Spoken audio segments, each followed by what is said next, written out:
This is the MakeHaven badging video for the metal chop saw. So we're going to cover its purpose, safety, and then how to use it.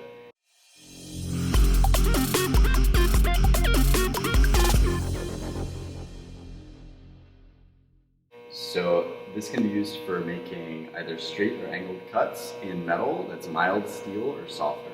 So that can be aluminum, bronze, steel, galvanized steel, but you don't want to cut hardened steel, titanium, stainless, things like that. That's just going to destroy the teeth.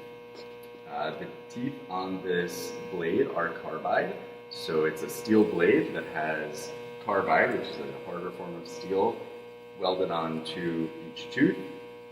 And as opposed to a wood, like that blade in a similar chop saw in the wood shop, these are just have a lot more steel behind them, so they're a lot stronger. It also spins much more slowly. So that's what this is for. In this case, it's the backrest that is changing the angle, versus in the wood shop, it's the whole head of the saw that's changing. So that means if you have a long piece of metal, it might be hitting the door or hitting other tools, so that's just something to take into consideration. We'll get to that later. So that's the purpose. In terms of the safety for this tool, it's actually, another name for this is a cold cut saw, because the alternative to it is an abrasive wheel.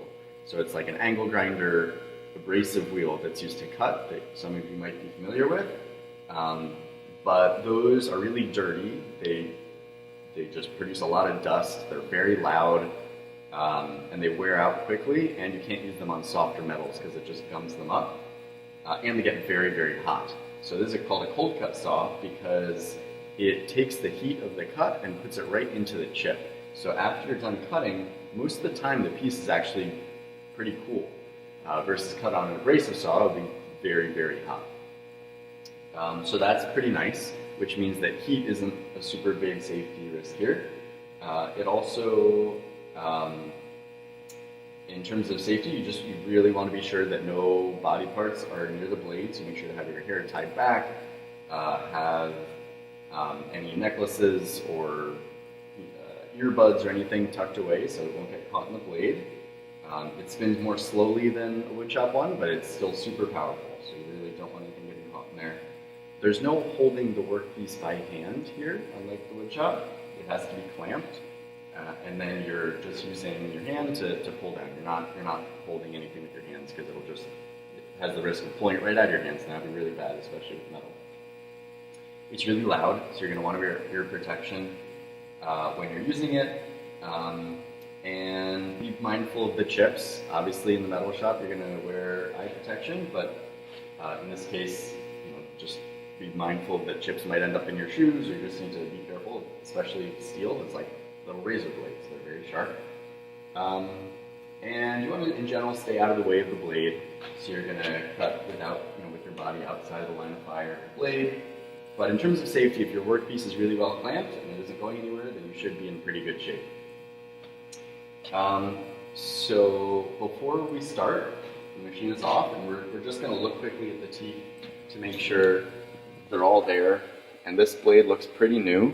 One nice thing about these carbide blades is that they should last a pretty long time. This blade looks pretty great. And then there's actually a replacement right on the wall if we need it. And this is a 14-inch blade, so it's a pretty darn big blade.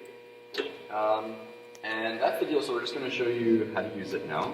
So on the clamp, this is like a half nut that engages on this thread. So if you want to slide it, you can just lift that up and pull it out.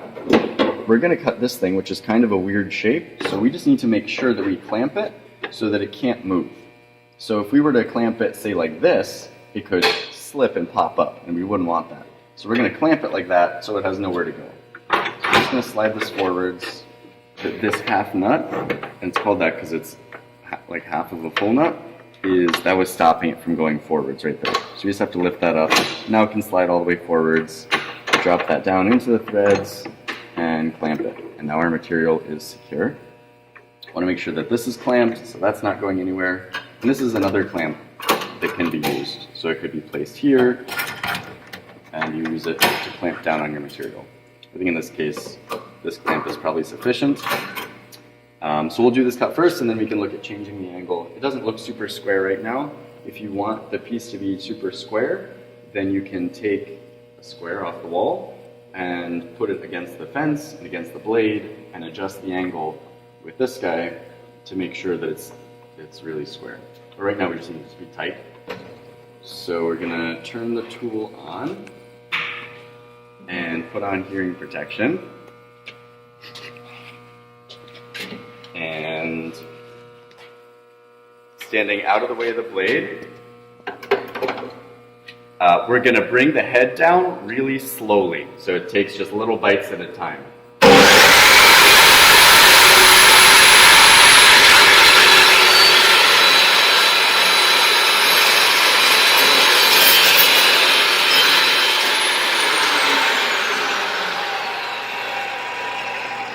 So also compared to an abrasive saw, there shouldn't be many sparks.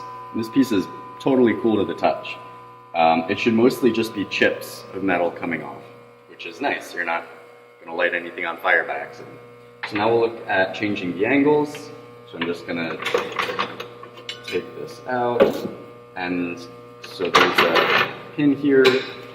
And this is not a super highly calibrated fence. So, there we go. So it says 45, there are little angle indicators right on here, but, and I'm just going to turn this off because my hand is underneath it. But you should, if you really want it to be precise, I would get a tool to check it, and then you just tighten it down, and there you go. Let's say you had something small. Obviously at some point it's just going to be too small to cut, especially in this orientation. But if we put it back to 90 degrees, like that, and we wanted to do something shorter, I mean this might just be too short, but as an example, you can put something on the other side to balance it, because this little clamp, if it's like that, it's at an angle, it's just going to squirt this piece right out the side. So you want this to be straight, and the way you do that is by putting another piece of the same thickness on the other side, and now it keeps it straight. So that's one way of keeping this balanced. And sometimes you do need to get creative to make sure the piece is clamped well, but that's just, you need to really, really make sure that it's not going to go anywhere, because even if it moves a little bit, it could jam up on the blade and throw it somewhere. So that's this tool. It's super useful. Just make sure not to use it on any crazy hard metals, and obviously when you're done, make sure to grab a vacuum and vacuum it up, and then you're good to go. Thanks for watching.